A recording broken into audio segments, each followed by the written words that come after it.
Yeah, Donovan Mitchell dropped 57 points. Yeah, the third most points in a playoff game in NBA history. And yeah, Donovan went off, looked damn near unstoppable, and then he did it again, dropping 30 points on 71% from the field. But this isn't the first time we've seen him carry a team in the playoffs. This has been happening for 3 years, since his rookie season when he led the Jazz over the Thunder. Each year he's been improving, and it culminated in this. But it was unique in so many ways, so let's break this down. What is up, dudes, dudettes, ballers, players? It's your boy MJ. I've been wanting to do a Donovan Mitchell breakdown for the longest time because his game is quirky, and this gave me the perfect excuse. Also, I can't imagine how mad I had to be to drop 57, lose, and then run to Jamal Murray right after the game. But you know what? He got him back. Drop a like, subscribe, one hot take go tonight on Twitch, all that jazz. This is an extra video for y'all this week, so I hope you enjoy. So let's start with the obvious. Donovan Mitchell is athletic, like dumb athletic. This means he's able to pull off dunks like this in a playoff game and over this. Mitchell into a race. He came in hot, went up high. What this also means is that he can get creative in the air with his finishes, able to glide in the air and duck around defenders. But perhaps the biggest strength out of all of this is that the defense is aware of Mitchell's athleticism and they're scared of it. But he's also got something else in conjunction with that, and that is his hand size. Donovan is only 6'1", yet he has a hand span of 9.5 inches. To understand that size in context, looking at the biggest hands in NBA history, Rondo was 15th with a 10-inch span. Yeah, 15th of all time at 10 inches, so Donovan has big hands, especially for his height and his position. This helps with dunks, yeah, but this also helps with all these type of scoop layups and having immense ball control in the air, which Donovan does. This also helps in all aspects of basketball in general, like his handles, passing, finishing, just everything. Donovan literally built different. We shouldn't be taking that for granted at all. I know Russ and PG kinda did, but now aren't. A lot of times, Donovan likes to pound the ball and do these fake split steps as if he's about to drive with his head down, and then he brings it back up. It creates this tension for a defense who aren't sure whether Donovan is about to drive or simply just serving the whole court. And like right here, he loses the defense because the defense eases up thinking that it's his normal dribble and then he explodes to the rim. What has sort of unlocked this threat even more is Donovan playing point guard. As the point guard, the ball is in Donovan's hands for a lot longer, and more than just that, he has a mentality change, looking to distribute more. It's as if being the point guard makes Donovan look up more, which makes him also appear to be a more versatile threat. Don't forget, in that 57-point performance, he had 7 assists as well and created a ton of open shots that didn't fall. So now let's talk about the lesser talk skill that Donovan showed. His playmaking. Keep in mind that this game, he started at the point guard spot, which means it was on him to run the offense along with Joe Ingles, and that continued in game 2. Some of the passes that Donovan makes are truly incredible. Hey yo, what? Nani? Jump passes are his thing, and he really contorts his body in the air to make full cross-court passes that just throw the defense completely off. Like, these are LeBron-esque passes, and he'd be doing that over double teams right into the shooter's pockets. This is where these split steps and passing come together. In this play, he gets doubled with Rudy rolling to the rim. The pounding split step throws Torrey Craig off, who jumps for no reason. The easy pass here would be the dump off to Rudy, but because he jumps up, he allows Rudy to get closer to the rim, which forces Murray to help. And that's exactly when Jordan Clarkson gets wide open, leading to an open 3 for a player heating up. And Mitchell is able to make that pass. That is special. Now, does this mean that he's this amazing passer? No, that's a stretch. He's learning the balance of getting his teammates involved and scoring himself. He needs to be a better floor general at times. He still has his moments of failing to recognize open teammates. He can be a little loose with the ball, but there are moments where he's making passes that very few can in the league. Combine that with his tight handles, and Donovan has the makings of an elite point guard. He has pretty much got every type of crossover in the book. The normal tight crossover. He has the push crossover, which gets him going downhill. He has the jab crossover that throws defenders' timings off, and these are very smooth and in conjunction with his game. Honestly, it's funny to see defenders be like, what are we supposed to do with Mitchell, because he can make any shot at any time. in the regular game, what made the difference in overtime? We were just aggressive, and it was back. Yeah, what, 57?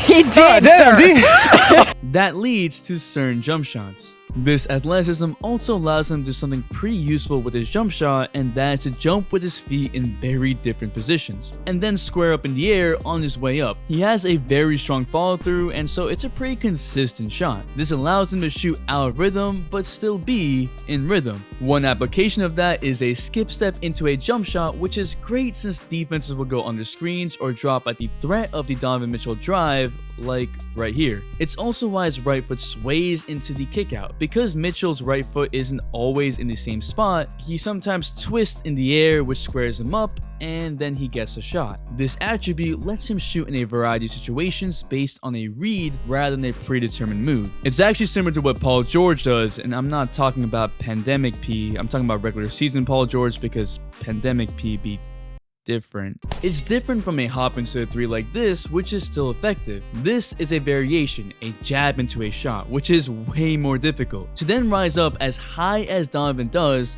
so the release point is that high, is impressive. This comes from pretty strong leg strength. Like I said, dumb athletic. But that dumb athleticism isn't just used for layups. Think about a guy like Russell Westbrook who raises up to shoot, but now imagine if Westbrook shot on the way up instead of at his apex. At least in terms of verticality, I made that comparison to illustrate that being late to contest on Donovan's shot usually means you can't get up in time despite being taller. This is literally how Donovan Mitchell raises up above defenders, which makes a guy like Jeremy Grant sorta obsolete because he's not quick enough to move with him and he's going to be late to the jump. It's also why Jamal Murray gets frustrated at himself because he knew he didn't raise up with Donovan in time and he knew that shot was going in.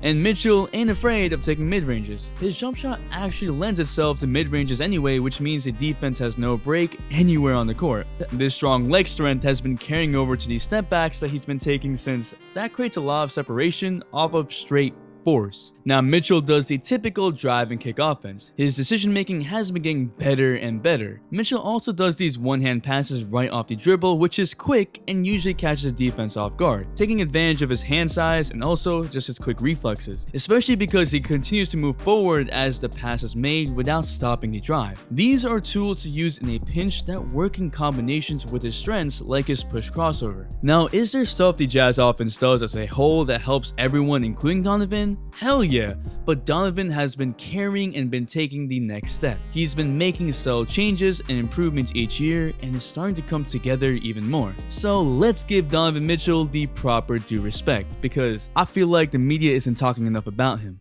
But what do you think? Will the Jazz win the series? Is Donovan taking the next step? Drop a like for the NBA playoffs, because the young guns, man, they killing it. One hot take go tonight on Twitch, so come on, join through. We're just gonna have fun. And if you're still here, you a real one, so comment hand so I know. The Instagram shout of the day goes to Hunter, and the all-day notification shout goes to Sam Leslie. Thanks for the all-day support. Make sure to bell for all notifications, and if you're not a sub, hit the subscribe button, join the all-day community for more fire content, all-day support. It's your boy MJ. We out, and we vibing. Okay, just stop in my spaceship. Stop in my spaceship, no. Okay, just stop in my spaceship. Alright, if people keep wilding, I'm just gonna have to keep talking about it at the end of these videos, but why is Kendrick Perkins saying Jordan didn't do anything at age 35? Like, he wasn't competing for a chip at age 35. This man,